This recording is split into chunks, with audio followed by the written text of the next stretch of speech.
The letter to the Hebrews opens without a greeting to a named congregation and without the customary salutation of a Pauline epistle. It begins with a theological declaration of wide scope, addressed to Jewish followers of Jesus who were tempted to abandon their new faith and return to the certainties of ancestral tradition. The writer knows his readers revere the prophets. They have grown up hearing that God spoke through Abraham, through Moses, through Isaiah. So the argument begins precisely there, on that shared ground. The verse reads, "Long ago, at many times and in many ways, God spoke to our fathers by the prophets, but in these last days he has spoken to us by his Son, whom he appointed heir of all things, through whom also he created the world." The structure of this sentence rewards careful attention. God is the subject throughout. It is God who spoke through the prophets. It is God who speaks now through the Son. The Son does not speak in his own right as an independent divine source. He speaks as the one through whom God addresses humanity. The very grammar of the opening establishes a priority and order that the rest of the verse confirms. God appoints the Son as heir. Through the Son, he creates the ages. At every point, the Son is the instrument, the commissioned mediator, the bearer of a divine authority entrusted to him from outside himself. The Greek word translated as appointed carries the weight of deliberate commission. An heir receives. An heir does not simply possess from eternity. The very notion of appointment presupposes a moment of bestowal, a will exercised by one who stands in authority over another. When the text says that God appointed his Son heir of all things, it speaks the language of elevation and reward, not of co-eternal equality. This is precisely the logic that appears in the letter to the Philippians, where the apostle writes that God bestowed on Jesus the name above every name because he had humbled himself and become obedient unto death. The exaltation is the consequence of the obedience. The inheritance follows from the faithfulness. Socinian drew from this pattern a reading that illuminates the whole of Hebrews' opening. God resolved, from his supreme goodness, to make known his will to the world. And for this purpose he sent his Son, born of a woman, to make that will known. The Son did not come as God veiled in human appearance. He came as the one who was truly sent, who lived and died as a genuine human being, and whom God then raised from the dead and transferred to immortal life as the model for all who follow him.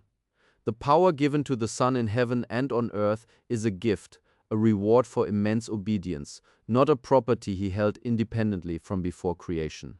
Those who read this passage through a Trinitarian lens direct attention especially to the phrase, "through whom he created the world." If God created everything through the Son, they argue, the Son must have existed before creation, and his role in establishing the cosmos places him in the same category as God himself. This reading deserves to be heard carefully before it is answered. The answer lies in the Greek. The word rendered world here is not cosmos, the common term for the physical universe, but ionas, the ages. The writer is not describing the making of matter and energy at some primordial moment. He is describing the inauguration of the ages of redemptive history.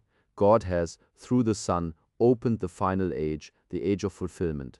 The Son is the turning point of sacred time, the one through whom God has now brought in the era of definitive revelation. This reading is consistent with how the term appears in Hebrews, and it fits the argument the writer is making. Not that Jesus constructed the physical cosmos, but that Jesus has inaugurated the decisive moment in God's dealings with humanity. And this is precisely what the prophets had foreseen. God promised through Moses in the 18th chapter of Deuteronomy that he would raise up a prophet like Moses, one in whose mouth God would place his own words. That prophet would speak on God's behalf. The words would be God's words communicated through a human instrument. The Son fulfills this promise with a completeness no earlier prophet had possessed, not by being God, but by being God's spokesman in the fullest sense the prophets themselves had anticipated. The Trinitarian reading cannot evade a further difficulty. If the Son is co-equal with the Father, why does the text frame every action as something God does, appoints, and bestows? Jesus himself, as the Gospel of John records, prays to his Father and calls him the only true God, while speaking of himself as the one who was sent into the world. One does not send oneself. One does not appoint oneself as heir. The pattern runs from the opening of Hebrews through the entirety of Jesus' own testimony. The Father is the source, the Son is the obedient servant, and the commissioned ambassador. The Socinian reading does not reduce the dignity of the Son. It receives with seriousness exactly what the text of Hebrews announces, that God, having spoken in partial and fragmentary ways through many prophets across many centuries, has now spoken with absolute fullness through the Son, a human being so completely surrendered to the divine will, so wholly transparent to God's purpose, that in hearing him the world hears God. This is not a diminished Christ, this is the Christ. The text describes appointed, exalted, entrusted with all authority, as the reward for perfect obedience, and for that reason, worthy of absolute trust.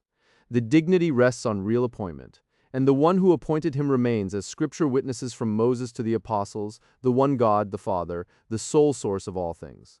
In closing, I want to encourage you, examine for yourself, search diligently, read the Scriptures with an open and rational mind. Socinianism does not rest on tradition or church authority, but on the conviction that God's truth is rational, clear, and morally sublime.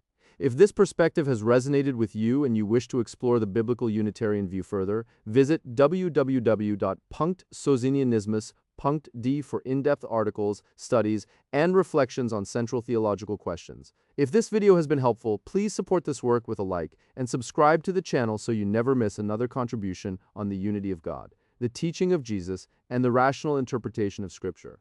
Until the next video,